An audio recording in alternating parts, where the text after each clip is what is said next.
আসসালামু আলাইকুম। Hello everyone. I hope সবাই ভালো আছেন। আমিও আপনাদের দোয়ায় এবং আল্লাহর অশেষ রহমতে ভালো আছি।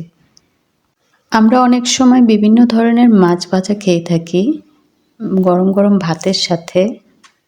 সবসময় একরকম করে মাছ ভেজে নিলে খাবারে একঘেয়েমিতা চলে আসে। তাই আমি একটু অন্যরকম করে ভেজে নিলাম আর আপনাদের সাথে শেয়ার করলাম। আপনারা যদি আমার এই প্রসেসটি ফলো করেন তাহলে গরম গরম ভাতের সাথে গরম গরম মাছ ভাজা দিয়ে পেট ভরে ভাত খেতে পারবেন। আমরা অনেক সময় বাজার থেকে রুই মাছ, কাতলা মাছ এগুলো নিয়ে আসি। তো মাছের আষ্টে গন্ধটা দূর করার জন্য ধোয়ার আগে লেবু অথবা ভিনেগার দিয়ে 10 মিনিট মেখে রাখবেন। তাহলে মাছের আষ্টে গন্ধটা আর থাকবে না। তো আমি এভাবে ভালো করে ধুয়ে নিয়েছি।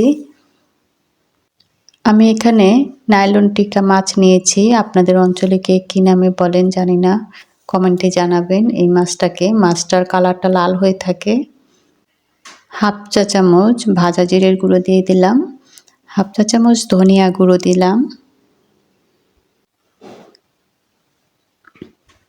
এরপর দিয়ে দেব হাফ চা চামচ হলুদের গুঁড়ো, এরপর দিয়ে দেব স্বাদ মতো লবণ। এখন আমি দেব একটি স্বাদের ম্যাজিক মশলা। আপনারা এই মশলাটা দেওয়ার চেষ্টা করবেন, এতে মাছের স্বাদটা বেড়ে যাবে। 1 চা চামচ আদা রসুন বাটা দিয়ে দিলাম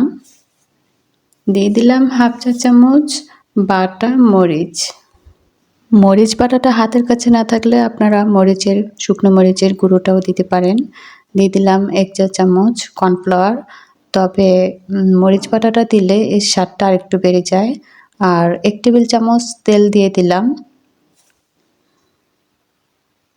এখন সবগুলি মশলা মাছের সাথে ভালো করে মেখে নিতে হবে। এমনভাবে মাখতে হবে যেন মশলাটা মাছের ভিতরে ভালো করে পৌঁছাতে পারে। আর একটু সময় নিয়ে এই মশলাগুলি মাছের সাথে মেশাতে হবে। এ ধরনের সিম্পল রেসিপি পেতে যারা আমার চ্যানেলটিকে এখনও সাবস্ক্রাইব করেন নাই তারা প্লিজ চ্যানেলটিকে সাবস্ক্রাইব করে রাখবেন। আর যারা সাবস্ক্রাইব করেছেন তাদেরকে অসংখ্য ধন্যবাদ। আর ভিডিওটি যদি আপনাদের ভালো লাগে প্লিজ একটি লাইক দিয়ে দিবেন। আপনার একটি লাইকে আমার ভিডিওটি অনেকের কাছে পৌঁছে যেতে সক্ষম। ভিডিও রিলেটেড কোনো মতামত থাকলে অবশ্যই কমেন্ট সেকশনে জানাবেন। আপনাদের ভালো ভালো কমেন্টগুলো, সুন্দর সুন্দর কমেন্টগুলো আমাকে ভিডিও করার আরও বেশি আগ্রহী করে তোলে। এই প্রসেসে যদি মাছ ভেজে নেন তাহলে যারা এই মাছগুলি খেতে একদমই পছন্দ করে না তারাও খুব মজা করে খেয়ে নেবে। বিশেষ করে বাচ্চারা মাছ রান্না একদমই খেতে চায় না। তো এভাবে যদি আমরা এই প্রসেসে মাছ ভেজে দেই বাচ্চারা খুব হ্যাপি থাকবে। তো মাছটা আমি 10 মিনিটের জন্য রেস্টে রাখলাম। 10 মিনিট পর এখন ভাজতে চলে গেলাম। তেলটা গরম করে তারপর মাছ দিয়ে দিলাম। চুলার আঁচটা মিডিয়াম আঁচে থাকবে। এক পাশ হয়ে গেলে আরেক পাশ আমি উল্টে দেব। এক পাশ লাল লাল করে ভেজে আমি আরেক পাশ উল্টে দিয়েছি। গরম গরম ভাতের সাথে মাছ ভাজা খেতে কে কে পছন্দ করেন কমেন্টে জানিয়ে যাবেন কিন্তু।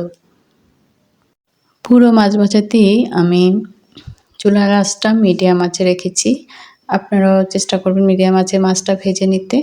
বেশি হাই হিটে ভাজতে গেলে উপর থেকে মাছটা পুড়ে যায় আর ভিতরে ভালো করে ফ্রাই হবে না। তাই একটু সময় নিয়ে মিডিয়াম আঁচে এভাবে উল্টে পাল্টে ভালো করে ভেজে নেবেন। ভিডিওটি দেখতে দেখতে যারা এ পর্যন্ত চলে এসেছেন তাদের সবাইকে জানাচ্ছি অনেক অনেক ধন্যবাদ।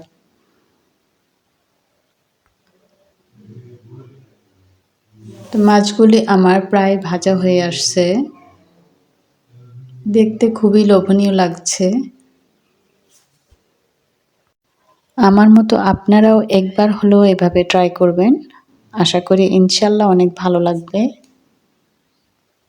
আপনাদের কাছে ছোট্ট একটা অনুরোধ, আপনারা কেউ খাবার অপচয় বা নষ্ট করবেন না। কথা হবে পরবর্তী ভিডিওতে। সে পর্যন্ত সবাই ভালো থাকবেন, সুস্থ থাকবেন আর আমার এবং আমার পরিবারের জন্য দোয়া করবেন। আল্লাহ হাফেজ। আসসালামু আলাইকুম।